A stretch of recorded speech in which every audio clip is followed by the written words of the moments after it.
Hello दोस्तों, workshop and science classes में आज आपका फिर से स्वागत है।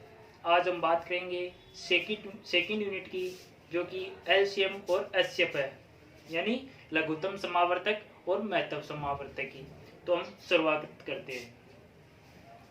एलसीएम और एचसीएफ यानी लघुत्तम समावर्तक व महत्तम समावर्तक। तो सर्वप्रथम हम बात करेंगे लघुत्तम समावर्तक की।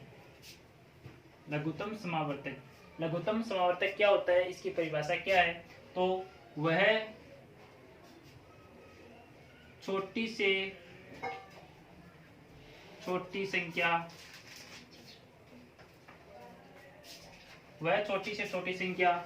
दी गई संख्या से पूर्णतः विभाजित हो, उसे एलसीएम यानी लघुत्तम समावर्तक कहते हैं। वह छोटी से छोटी संख्या जो दी गई संख्या से पूर्णतः विभाजित हो, उसे एलसीएम यानी लघुत्तम समावर्तक कहते हैं। तो हम अब बात करते हैं कुछ क्वेश्चन की, यानी एलसीएम हम कैसे निकाल सकते हैं।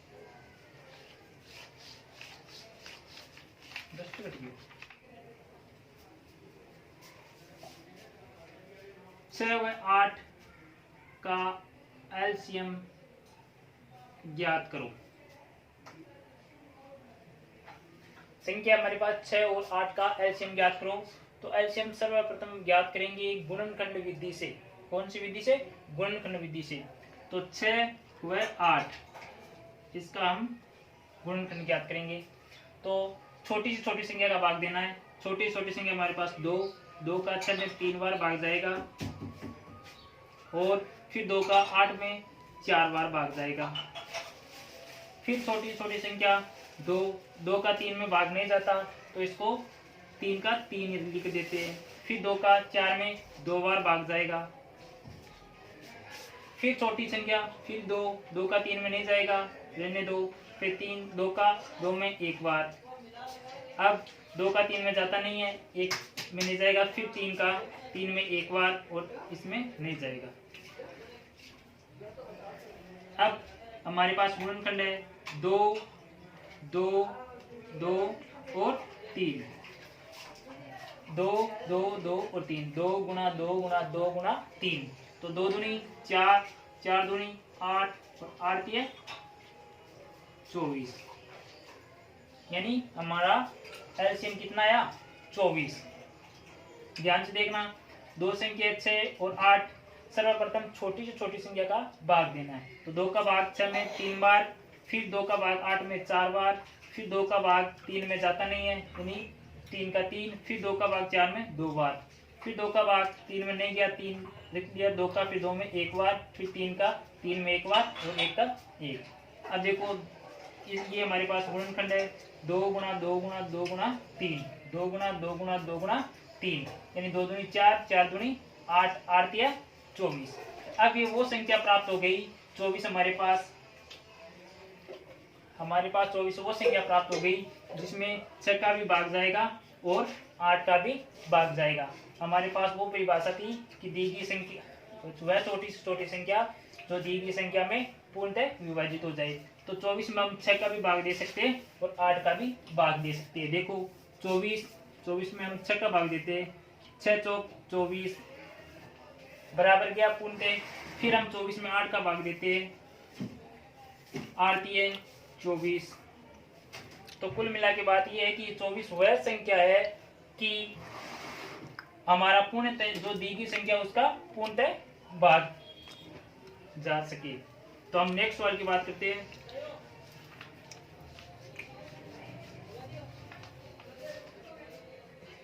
नेक्स्ट हमारे पास 6, 12 और 18 गुणनखंड विधि से। सर्वप्रथम 2 का सबसे छोटी संख्या उसका भाग देना 2। 2 का 3 6 में 3 बार, फिर 2 का 12 में 6 बार, फिर 2 का 18 में 9 बार। फिर छोटी संख्या उसका भाग देना है, यानी 2 का भाग 2, 3 में जाता नहीं है, 3 का 3, फिर 2 का 6 में 3 बार, और 9 में जाता नहीं है, 9 का 9। फिर 2 का 3 में नहीं जाता है, 3 में नहीं जाता है, फिर 9 में भी नहीं जाता है। तो 2 के बाद में बड़ी संख्या कौन सी है? 3। तो 3 का 3 में एक बार, फिर 3 का 3 में एक बार, और 3 का 9 में 3 बार, फिर 3 का एक बार, फिर एक बार। अब हमारे पास गुणनखंड प्राप्त हुए 2 गुणा 2, 3 गुणा 3, यानी हम इसको लिख सकते हैं 2 गुणा 2 गुणा 3 गुणा 3।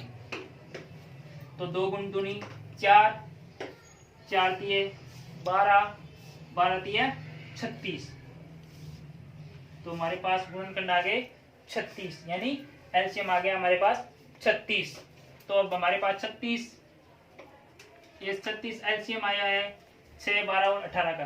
तो हमारे पास ये 36 वो संख्या प्राप्त हो गई है जिसमें 6 का, 12 का और 18 का तीनों संख्याओं का भाग जा सके। तो हम भाग दे के देखते हैं।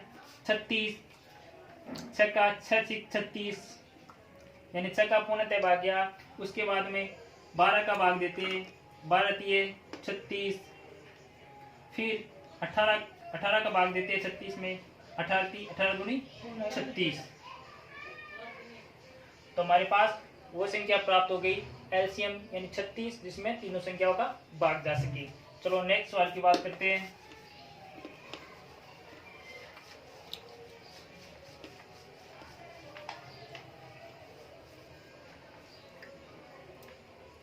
चार, 8, 16 और 24।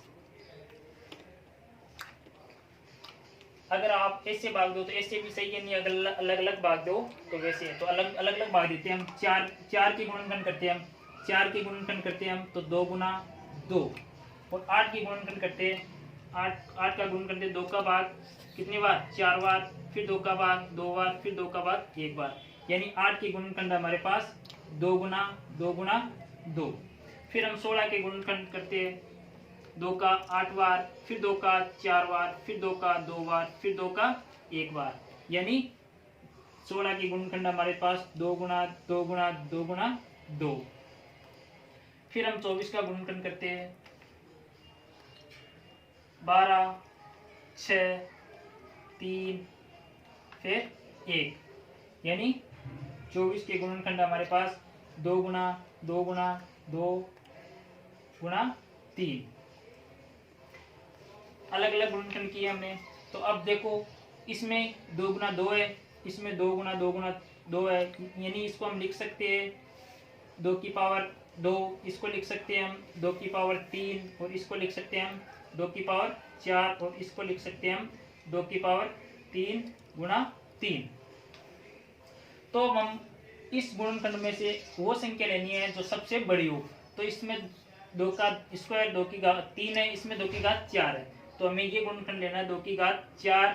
उसके बाद में 3 आया तो 3 लेना है, तो 2 के बाद में 3 आता है, तो इसके गुणनखंड है 2 गुना 2 गुना 2 गुना 2 गुना 3। तो 2 दूनी 4, 4 दूनी 8, 8 दूनी 16, 16 तिया 16 तिया गुना 16 48। तो एलसीएम कितना है हमारे पास? 48। तो ये यहाँ पे लिख लेते हैं 48। तो हम तीनों का चारों का साथ में निकालते हैं।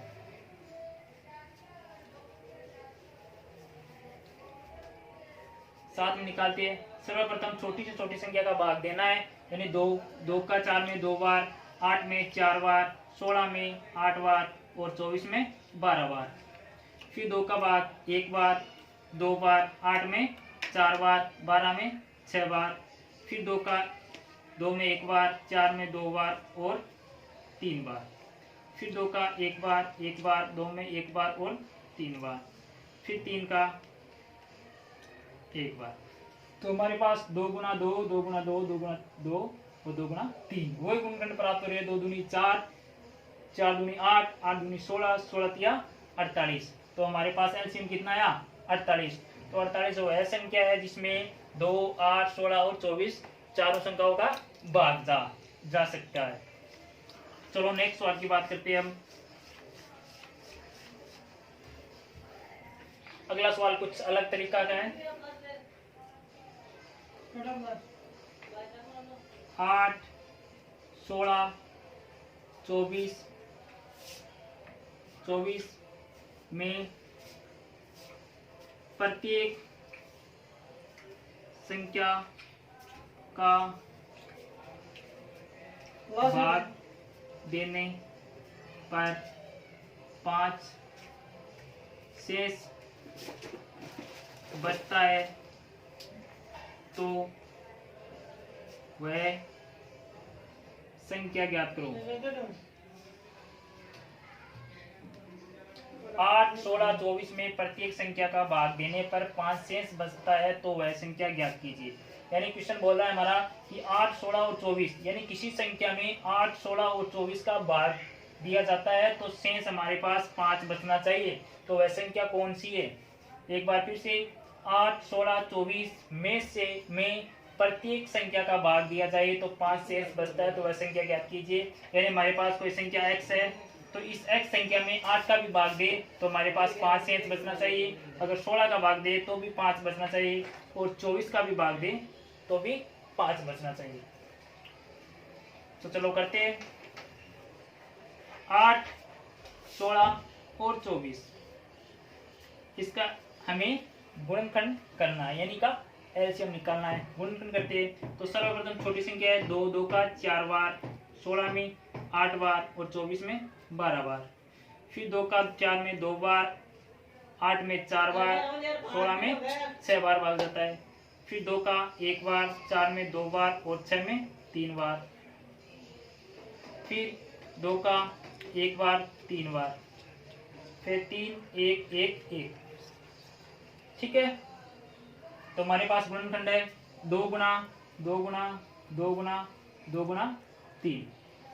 ठीक है, 2 दूनी 4, 4 दूनी 8, 8 दूनी 16, 16 3 48। यानी इसका गुणनखंड कितना आया? 48। और इसमें कितने जोड़ने हैं? 5 जोड़ने हैं।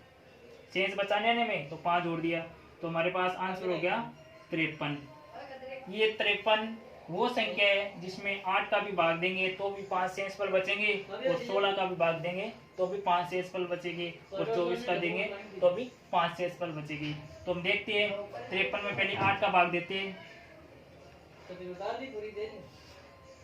8 6 48, 5 5 1 हासिल 3 में यानी 13, 13 में से 8 गई 5, 4 में 4 गए 0। यहाँ पे शेषफल बच रहे हैं हमारे पास 5।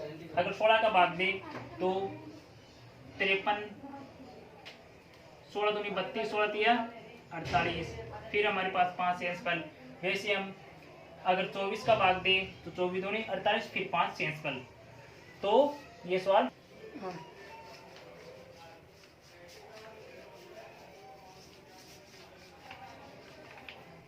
तो हमारा नेक्स्ट सवाल है 6, 18, 22 का किसी संख्या में भाग देने पर शेष 3 बचता है तो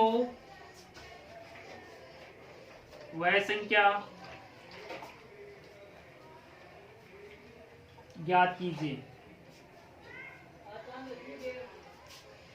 तो हमें एक संख्या ज्ञात करनी है जिसका 6, 18 और 22 का भाग देने पर 3 शेष बचना चाहिए तो वह संख्या कौन सी है वो हम ज्ञात करेंगे।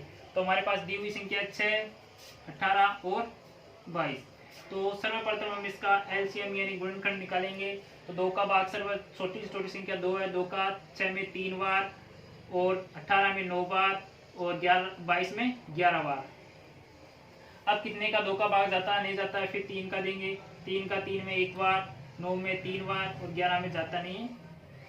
फिर 3 का 1 बार, फिर 11 में किसी संख्या का भाग नहीं जाता है। 11 में 11 का भाग जाता है तो 11 का भी भाग दे देते हैं।